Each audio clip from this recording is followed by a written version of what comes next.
Hello, healers, and welcome to Beyond Power and Control.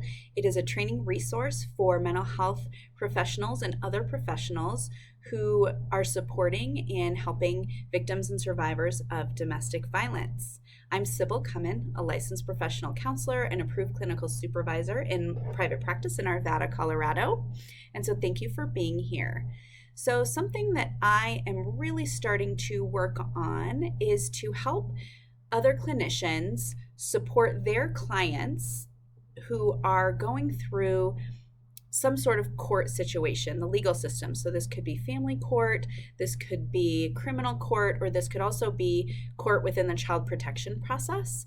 And a lot of therapists feel very uncomfortable and do not have the confidence and the knowledge around that to really feel like they can help and support their clients. Sometimes the clinicians are as shocked with how things turn out as the client may be. And so I'd really like to start training that. I will be doing a lot more of this and have an upcoming training coming out in April about how to navigate this with your clients. And there will be specific tips and ways to work with your clients in session to really help support this. So one way that I do help support my clients in this situation is oftentimes I will help educate their attorneys. And while I'm doing that, I'm also educating my client in session, because clearly anything I'm talking to their attorneys about, I am talking about with them in session too.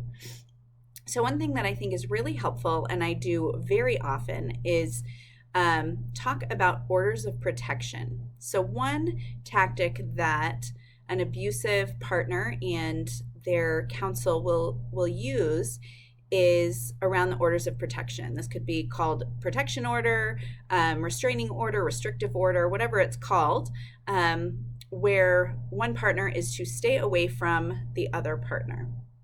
And oftentimes, the abusive partner will break the protection order, and oftentimes the victim or survivor will allow the protection order to be broken. They will not contact the police for many reasons. There's a myriad of reasons that we don't have time to go into right now.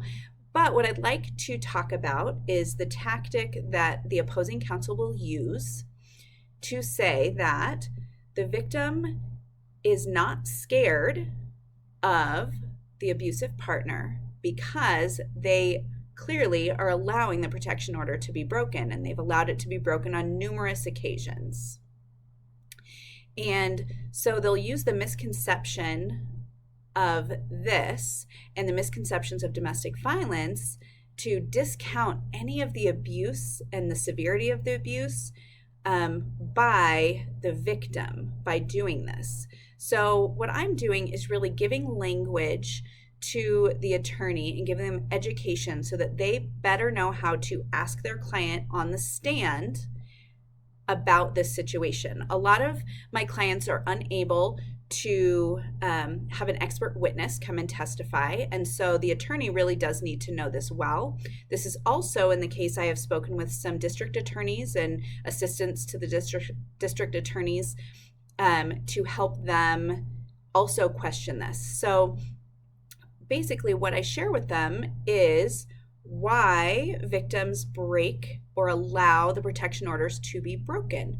So first, if there were any threats to their safety or family member safety or pet safety, or even there was a threat that the abusive partner would hurt themselves if they didn't allow the protection order to be broken, that is pretty standard common, but I put that out there. Excuse me.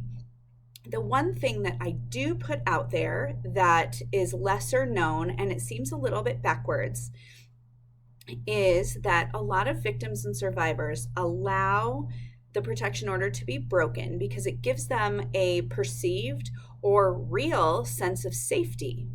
And that seems backwards, and you don't want to be around someone who's not safe. And these victims and survivors have really learned how to keep themselves safe in proximity to their abuser by noticing their abuser's behaviors, the teeny tiny facial expressions or different mannerisms or one word that they might say. And then that allows them to determine how they need to behave the rest of that day, the rest of that week, in order to stay safe. And so all of a sudden, when they're used to knowing how to stay safe by watching their partner's behaviors, and now they have no contact with their partner, they are much more fearful because they don't know where their partner's mind is at. They don't know what they're planning. They don't know how angry they are. They're not sure exactly their reactions. And so it really can be very scary to all of a sudden have no contact. So it seems backwards, but when explained in that manner, it is understood. And so oftentimes attorneys can ask directly on the stand why the client broke the protective order before the opposing counsel will get to them. And they can then explain that fear that they feel when they are not sure what's going through their partner's minds. They're not sure where they're at. They could be, stalking them and they don't even know. And so there is a very real sense of fear and threat there.